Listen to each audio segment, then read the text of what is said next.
ಇಂಡಿಯಾದಲ್ಲಿ 30+ ಏಜ್ ಆಗ್ತಾ ಇದ್ದಂತೆ ಕ್ರಿಕೆಟ್ ಕರಿಯರ್ನೇ ಮುಗಿಸಿರುವಂತಹ ಸಾಕಷ್ಟು ಆಟಗಾರರನ್ನ ನೋಡಿದ್ದೇವೆ. ಅಥವಾ ತಂಡಕ್ಕೆ ಸೆಲೆಕ್ಟ್ ಆಗದೇ ಇರುವಂತಹ ಘಟನೆಗಳು ಕೂಡ ನಡೀತಾ ಇರುತ್ತವೆ.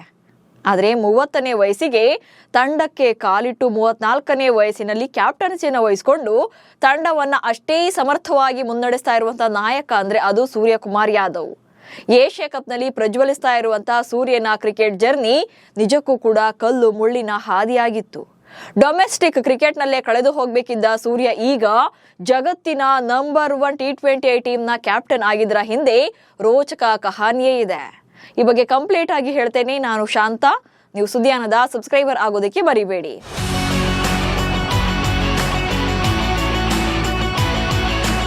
ಟೀಮ್ ಇಂಡಿಯಾದ T20 ಕ್ಯಾಪ್ಟನ್, IPL ನಲ್ಲಿ ಮುಂಬೈ ಇಂಡಿಯನ್ಸ್ ತಂಡದ ಮೇನ್ ಸ್ಟ್ರೆಂತ್. ಸದ್ಯ T20 ಕ್ರಿಕೆಟ್ನಲ್ಲಿ ಮಿಸ್ಟರ್ 360 ಬ್ಯಾಟರ್ ಅಂತಾನೆ ಕರೆಸಿಕೊಳ್ಳುವಂತ ಸೂರ್ಯಕುಮಾರ್ ಯಾದವ್ ಸ್ಫೋಟಕ ಇನ್ನಿಂಗ್ಸ್ ಕಟ್ಟೋದ್ರಲ್ಲಿ ಎತ್ತಿದ ಕೈ. ಬ್ಯಾಟಿಂಗ್ ನಲ್ಲಿ ಅಷ್ಟೇ ಅಲ್ಲದೆ ಈಗ ಕ್ಯಾಪ್ಟನ್ಸಿಯಲ್ಲೂ ಕೂಡ ಅದ್ಭುತ ರೆಕಾರ್ಡ್ಸ್ ಅನ್ನ ಹೊಂದಿದ್ದಾರೆ. ಭಾರತಕ್ಕೆ ಏಷ್ಯಾ ಕಪ್ನಲ್ಲಿ ಮತ್ತೊಂದು ಟ್ರೋಫಿಯನ್ನ ಗೆಲ್ಲಿಸಿಕೊಡುವಂತ ಹೊಸ್ತಿಲಿನಲ್ಲಿದ್ದಾರೆ. ಆದರೆ ಕ್ರಿಕೆಟ್ನಲ್ಲಿ ಸೂರ್ಯನ ಆರಂಭಿಕ ದಿನಗಳು ಮತ್ತು ವೈಯಕ್ತಿಕ ಜೀವನ ಅಷ್ಟು ಸುಲಭದ್ದಾಗಿರಲಿಲ್ಲ. ಹಳಿ ತಪ್ಪಬೇಕಿದ್ದ ಅವರ ಬದುಕನ್ನ ಸರಿದಾರಿಗೆ ತಂದಿದ್ದೇ ಪತ್ನಿ ದೇವಿಶಾ. ಆನಂತರ ನಡೆದಿದ್ದೆಲ್ಲ ಈಗ ಇತಿಹಾಸವಾಗ್ತಾ ಇದೆ. 30 ವರ್ಷಕ್ಕೆ ಎಂಟ್ರಿ, 32ಕ್ಕೆ ನಂಬರ್ 1, 34ಕ್ಕೆ ಕ್ಯಾಪ್ಟನ್. ಟೀಮ್ ಇಂಡಿಯಾದಲ್ಲಿ ಸೂರ್ಯನ ಜರ್ನಿ ನಿಜಕ್ಕೂ ಕೂಡ ಗ್ರೇಟ್ ಅನಿಸುವಂತಿದೆ. 2010ರಲ್ಲಿ ಮುಂಬೈ ತಂಡಕ್ಕೆ ಪದಾರ್ಪಣೆ ಮಾಡಿದ್ದ ಸೂರ್ಯ 2011-12ರ ರಣಜಿ ಟ್ರೋಫಿ ಟೂರ್ನಿಯಲ್ಲಿ 754 ರನ್ಗಳನ್ನ ಕಲೆ ಹಾಕಿದ್ರು. ಇದೇ ಟೈಮಲ್ಲೇ ಮಂಗಳೂರು ಮೂಲದ ದೇವಿಶಾ ಶೆಟ್ಟಿ ಜೊತೆ ಲವ್ನಲ್ಲಿ ಬಿದ್ದಿದ್ರು. ದೇವಿಶಾರ ತಂದೆ ದೇವದಾಸ್ ಶೆಟ್ಟಿ ದೊಡ್ಡ ಉದ್ಯಮಿಯಾಗಿದ್ದು ಮಗಳ ಪ್ರೀತಿಯನ್ನ ಒಪ್ಕೊಂಡಿರ್ಲಿಲ್ಲ. ನಿನ್ನನ್ನ ಮದುವೆ ಆಗೋಕೆ ಅವನಿಗೇನ್ ಯೋಗ್ಯತೆ ಇದೆ ಅಂತೆಲ್ಲ ಪ್ರಶ್ನೆ ಮಾಡಿದ್ರು. ಆದ್ರೆ ಪಟ್ಟು ಬಿಡದಂತ ದೇವಿಶಾ ತಂದೆಯನ್ನ ಒಪ್ಪಿಸಿ 2016ರಲ್ಲಿ ಸೂರ್ಯಕುಮಾರ್ ಯಾದವ್ ಜೊತೆ ಮದುವೆಯಾಗಿದ್ರು. ಈ ಟೈಮಲ್ಲಿ ದೇಶಿ ಕ್ರಿಕೆಟ್ನಲ್ಲೇ ಕಳೆದು ಹೋಗ್ಬೇಕಿದ್ದ ಸೂರ್ಯನಿಗೆ ಶಕ್ತಿಯಾಗಿ ನಿಂತಿದ್ದೇ ದೇವಿಶಾ.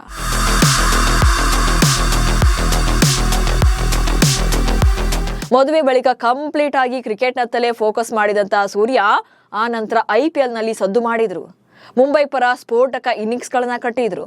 ಇದನ್ನ ಕಂಡಂತ BCCI 30ನೇ ವರ್ಷದಲ್ಲಿ ಸೂರ್ಯನಿಗೆ 2021ರಲ್ಲಿ ಇಂಗ್ಲೆಂಡ್ ವಿರುದ್ಧದ ಪಂದ್ಯಕ್ಕೆ ಭಾರತ T20 ತಂಡಕ್ಕೆ ಆಯ್ಕೆ ಮಾಡಿದ್ರು.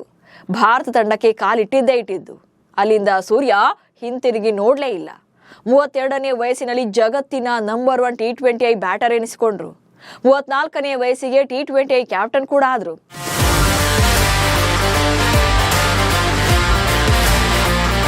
2024ರ T20 ವಿಶ್ವಕಪ್ ಗೆದ್ದ ಮೇಲೆ ರೋಹಿತ್ ಶರ್ಮಾ T20 ಕ್ರಿಕೆಟ್ ನಿವೃತ್ತಿಯನ್ನ ಘೋಷಣೆ ಮಾಡ್ತಾರೆ.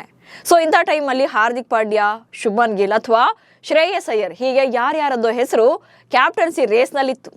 ಆದರೆ ರೇಸ್ನಲ್ಲೇ ಇಲ್ಲದ ಸೂರ್ಯ ನಾಯಕನಾಗಿ ಆಯ್ಕೆ ಆಗಿದ್ರು. ಅಲ್ಲಿಂದ ಈಚೆಗೆ ಭಾರತ T20 ತಂಡದ ಹೊಸ ಯುಗ ಆರಂಭವಾಗಿದೆ. ಭಾರತ ತಂಡಕ್ಕೆ ಕಾಲಿಟ್ಟ ಸೂರ್ಯ ಕಳೆದ 4 ವರ್ಷಗಳಲ್ಲಿ ದಾಖಲೆಗಳ ಸರಮಾಲೆಯನ್ನೇ ಸೃಷ್ಟಿಸಿದ್ದಾರೆ. ಏನೆಲ್ಲ ರೆಕಾರ್ಡ್ಸ್ ಮಾಡಿದ್ದಾರೆ ಅನ್ನೋದನ್ನ ಒಂದೊಂದಾಗಿ ನೋಡ್ತಾ ಹೋಗೋಣ. ಸೂರ್ಯಕುಮಾರ್ ಯಾದವ್ T20ನಲ್ಲಿ ಕ್ಯಾಪ್ಟನ್ ಆಗಿ 82.6% ಗೆಲುವಿನ ಶೇಕಡಾವಾರವನ್ನು ಹೊಂದಿದ್ದಾರೆ. ಅಂದ್ರೆ ಅಷ್ಟೊಂದು ಪಂದ್ಯಗಳಲ್ಲಿ ತಂಡವನ್ನ ಗೆಲ್ಲಿಸಿಕೊಟ್ಟಿದ್ದಾರೆ. ಹಾಗೆ ಸೇನಾದಲ್ಲಿ ಅತಿ ಹೆಚ್ಚು T20 ಶತಕಗಳು ಅಂದ್ರೆ 3 ಶತಕಗಳನ್ನ ಬಾರಿಸಿದಂತ ಬ್ಯಾಟರ್ ಎನಿಸಿಕೊಂಡಿದ್ದಾರೆ ಸೂರ್ಯಕುಮಾರ್ ಯಾದವ್.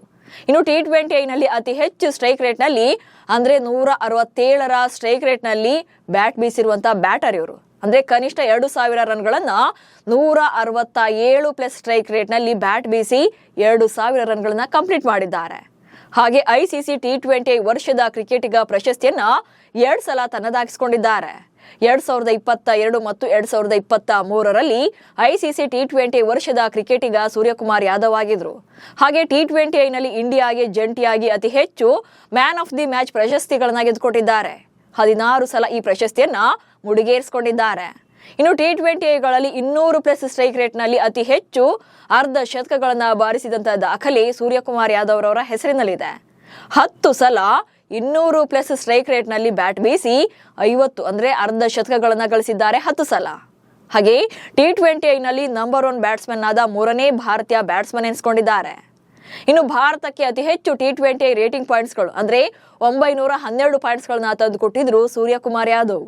ಮತ್ತೊಂದು ಕಡೆ ಸೇನಾದಲ್ಲಿ ಅತಿ ಹೆಚ್ಚು T20 man of the match ಪ್ರಶಸ್ತಿಗಳನ್ನ ಗೆದ್ದ ಭಾರತೀಯನಾಗಿದ್ದಾರೆ. 7 ಸಲ ಸೇನಾ ರಾಷ್ಟ್ರಗಳಲ್ಲಿ ಮ್ಯಾನ್ ಆಫ್ ದಿ ಮ್ಯಾಚ್ ಪ್ರಶಸ್ತಿಯನ್ನ ತಮ್ಮದಾಗಿಸಿಕೊಂಡಿದ್ದಾರೆ. ಹಾಗೆ ವಿದೇಶದಲ್ಲಿ T20 ಶತಕ ಬಾರಿಸಿದಂತ ಏಕೈಕ ಭಾರತೀಯ ನಾಯಕನಾಗಿದ್ದಾರೆ ಸೂರ್ಯಕುಮಾರ್ ಯಾದವ್. ಇನ್ನು 50 ಎಸೆತಗಳ ಒಳಗೆ ಅತಿ ಹೆಚ್ಚು T20 ಶತಕಗಳು ಅಂದ್ರೆ 50 ಎಸೆತಗಳನ್ನ ಕಂಪ್ಲೀಟ್ ಮಾಡೋ ಮೊದಲೇ 3 ಶತಕಗಳನ್ನ ಸಿಡಿಸಿ ದಾಖಲೆ ಬರೆದಿದ್ದಾರೆ ಸೂರ್ಯಕುಮಾರ್ ಯಾದವ್. ಅತಿ ವೇಗವಾಗಿ 3 ಶತಕಗಳನ್ನ ಸಿಡಿಸಿ. ಹಾಗೆ ಭಾರತಕ್ಕಾಗಿ 250+ ಸ್ಟ್ರೈಕ್ ರೇಟ್ ನಲ್ಲಿ ಅತಿ ಹೆಚ್ಚು ಸಲ 50 ಸ್ಕೋರ್ಗಳನ್ನ ಮಾಡಿರೋದು ಅಂದ್ರೆ ಅರ್ಧ ಶತಕಗಳನ್ನ ಬಾರಿಸಿರೋದು. 2 ಸಲ ಸೂರ್ಯಕುಮಾರ್ ಯಾದವ್ 250+ ಸ್ಟ್ರೈಕ್ ರೇಟ್ ನಲ್ಲಿ 2 ಸಲ ಅರ್ಧ ಶತಕಗಳನ್ನ ಬಾರಿಸಿದ್ದಾರೆ. ಮತ್ತೊಂದು ಕಡೆ T20 ನಲ್ಲಿ ಅತಿ ವೇಗದಲ್ಲಿ 100 ಸಿಕ್ಸರ್ ಬಾರಿಸಿದ ಭಾರತೀಯ ಆಟಗಾರ ಎನಿಸಿಕೊಂಡಿದ್ದಾರೆ. ಹಾಗೆ ಒಂದು ವರ್ಷದಲ್ಲಿ ಅತಿ ಹೆಚ್ಚು T20 ಸಿಕ್ಸರ್ಗಳು ಅಂದ್ರೆ 2022ರ ವರ್ಷದಲ್ಲಿ ಭಾರತದ ಪರ T20 ಕ್ರಿಕೆಟ್ ನಲ್ಲಿ ಬರೋಬ್ಬರಿ 68 ಸಿಕ್ಸರ್ಗಳನ್ನ ಸೂರ್ಯಕುಮಾರ್ ಯಾದವ್ ಸಿಡಿಸಿದ್ರು. ಇನ್ನು 11 ವಿಭಿನ್ನ ದೇಶಗಳಲ್ಲಿ T20 man of the match ಪ್ರಶಸ್ತಿಗಳನ್ನ ಗೆದ್ದ ಏಕೈಕ ಆಟಗಾರನಾಗಿದ್ದಾರೆ. ಇನ್ನು ಒಂದೇ ವರ್ಷದಲ್ಲಿ 1000+ T20 ರನ್ ಗಳಿಸಿದ ಏಕೈಕ ಭಾರತೀಯ ಸೂರ್ಯಕುಮಾರ್ ಯಾದವ್. 2022ರಲ್ಲಿ ಅದೊಂದೇ ವರ್ಷದಲ್ಲಿ T20 ನಲ್ಲಿ 1000+ ರನ್ಗಳನ್ನ ಕಲೆ ಹಾಕ್ತಾರೆ. ಹೀಗೆ ಭಾರತದ ಪರ 4 ವರ್ಷಗಳಲ್ಲಿ ಸೂರ್ಯಕುಮಾರ್ ಯಾದವ್ ದಾಖಲೆಗಳ ಸರಮಾಲೆಯನ್ನೇ ಸೃಷ್ಟಿಸ್ತಾ ಹೊರಟಿದ್ದಾರೆ. ಹಾಗೆ IPL ನಲ್ಲೂ ಕೂಡ ಸೂಪರ್ ಹೀರೋ ಆಗಿದ್ದಾರೆ. ಮುಂಬೈ ಇಂಡಿಯನ್ಸ್ ಪರ ಕಣಕ್ಕಿಳಿಯುವಂತ ಸೂರ್ಯಕುಮಾರ್ ಯಾದವ್ 2018, 2023 ಹಾಗೆ 2025ರಲ್ಲಿ ಮುಂಬೈ ಇಂಡಿಯನ್ಸ್ ತಂಡದ ಪರ ಅತಿ ಹೆಚ್ಚು ರನ್ ಗಳಿಸಿದ ಆಟಗಾರನಾಗಿದ್ದಾರೆ. ಇನ್ನು 2012ರಲ್ಲಿ ಮುಂಬೈ ಇಂಡಿಯನ್ಸ್ ಜೊತೆ IPL ಕರಿಯರ್ ಸ್ಟಾರ್ಟ್ ಮಾಡಿದ್ರೂ ಕೂಡ 2014ರಿಂದ 2017ರವರೆಗೆ KKR ಪರ ಸೂರ್ಯಕುಮಾರ್ ಯಾದವ್ ಆಡಿದ್ರು. ಇನ್ನು 2018ರಲ್ಲಿ ಮತ್ತೆ ಮುಂಬೈ ಇಂಡಿಯನ್ಸ್ ತಂಡಕ್ಕೆ ವಾಪಸ್ ಆಗಿದ್ರು. 2023ರಲ್ಲಿ ವಾಂಖೇಡೆ ಕ್ರೀಡಾಂಗಣದಲ್ಲಿ ಗುಜರಾತ್ ಟೈಟನ್ಸ್ ವಿರುದ್ಧದ ಪಂದ್ಯದಲ್ಲಿ ಕೇವಲ 49 ಎಸೆತಗಳಲ್ಲಿ 103 ರನ್ಗಳನ್ನು ಗಳಿಸಿ ತಮ್ಮ ಮೊದಲ IPL ಶತಕವನ್ನು ಬಾರಿಸಿದರು.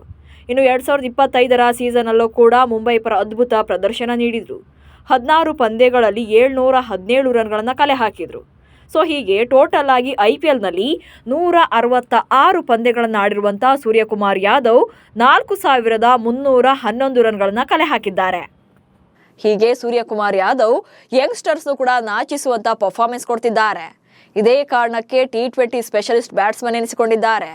ಇದೀಗ ಭಾರತಕ್ಕೆ ಏಷ್ಯಾ ಕಪ್ ಕೊಡಿಸೋಕೆ ರೆಡಿಯಾಗಿರುವಂತಹ ಸೂರ್ಯ ಎಲ್ಲವೂ ಕೂಡ ಅಂದುಕೊಂಡಂತೆ ಆದ್ರೆ 2026ರಲ್ಲಿ ನಡೆಯಲಿರುವಂತಹ T20 ವಿಶ್ವಕಪ್ನಲ್ಲಿ ಭಾರತವನ್ನ ಮುನ್ನಡೆಸಲಿದ್ದಾರೆ.